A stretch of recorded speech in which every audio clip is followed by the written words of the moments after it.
যে যত সময় গড়াচ্ছে তত কিন্তু এই নিরাপত্তার ব্যবস্থাটা আরও আঁটোসাঁটো করা হচ্ছে। এই যে দুর্গাপুর গভর্নমেন্ট কলেজ, তোমাকে দেখাবো যে এইখানে যে রাস্তা, সেই রাস্তা কিন্তু ইতিমধ্যেই বন্ধ করে দেওয়া হয়েছে এবং গার্ডরেল দিয়ে সেই রাস্তা ঘিরে দেওয়া হয়েছে।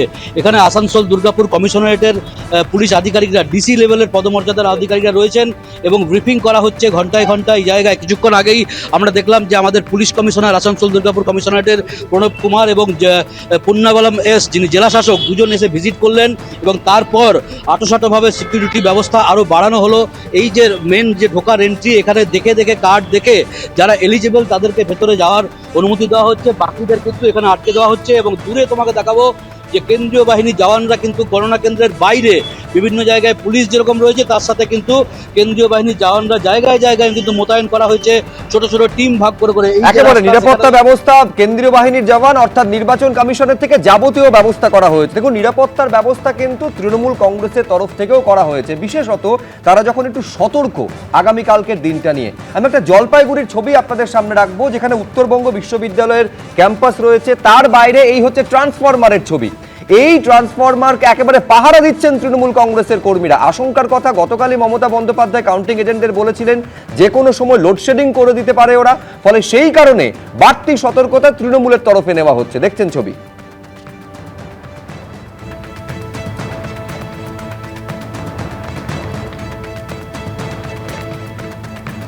উত্তরবঙ্গের একের পর এক গণনা কেন্দ্রে ব্যস্ততা এখন তুঙ্গে।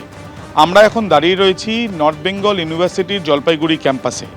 এই ক্যাম্পাসে জলপাইগুড়ি জেলার 7টি বিধানসভার মধ্যে 5টি বিধানসভার গণনা হবে, যেটা জানা যাচ্ছে ধূপগুড়ি, ময়নাগুড়ি, জলপাইগুড়ি সদর, এছাড়াও রাজগঞ্জ এবং ডাবগ্রাম, ফুলবাড়ি, এই 5টি কেন্দ্রের গণনা হবে এখানে। ইতিমধ্যে প্রস্তুতি চলছে দেখাই যাচ্ছে। কিন্তু এই ইউনিভার্সিটি যে ক্যাম্পাসের, জলপাইগুড়ি ক্যাম্পাসের যে গেটের সামনে আমরা দাঁড়িয়ে রয়েছি, সেই গেটের কাছেই একটি ট্রান্সফরমার রয়েছে, আর সেখানেই দেখা যাচ্ছে কয়েকজনকে দাঁড়িয়ে থাকতে। তাদের সঙ্গে সরাসরি কথা বলবো। আপনারা এখানে রয়েছেন, আপনারা কি কোনো দলের তরফ থেকে? হ্যাঁ, আমরা তৃণমূল ছাত্র পরিষদ, তৃণমূল কংগ্রেস থেকে আমরা রয়েছি, এআইটিসি। মূলত এখানে দাঁড়ানোর পেছনে আপনাদের কারণ কি?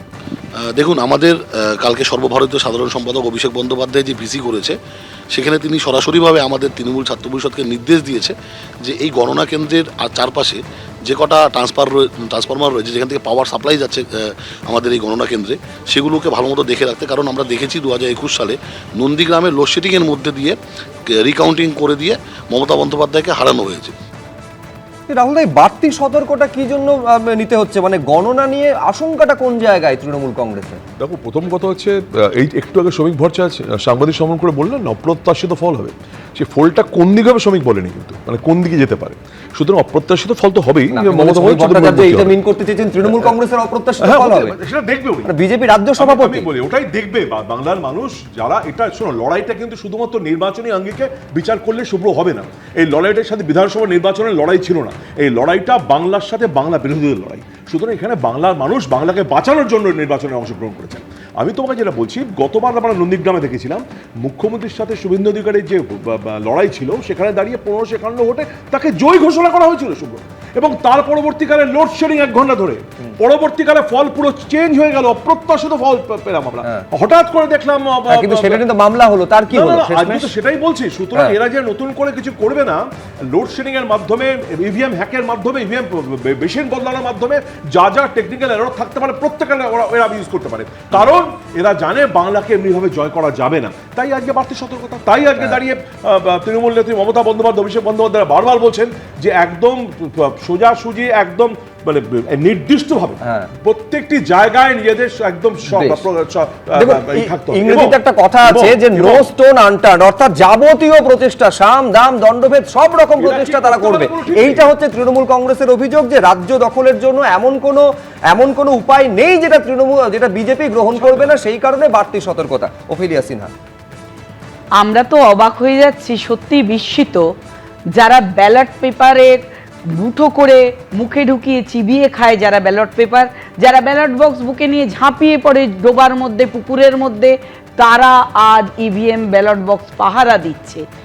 আর এর চেয়ে আশ্চর্যজনক কি দেখতে পারি? এরপরেও দেখছি রাজ্য সরকারের হাতেই ইলেকট্রিসিটি বোর্ড নাকি সেন্ট্রাল গভর্নমেন্ট এটাও পরিচালনা করছে। এ তো আরো অবাক হচ্ছি, যার সরকার, যার ইলেকট্রিসিটি বোর্ড, তারাই আবার পাহারা দিচ্ছে। তার মানে কি সর্ষের ভেতরে ভূত, ওনারাই কি চুরি টুরি করেন?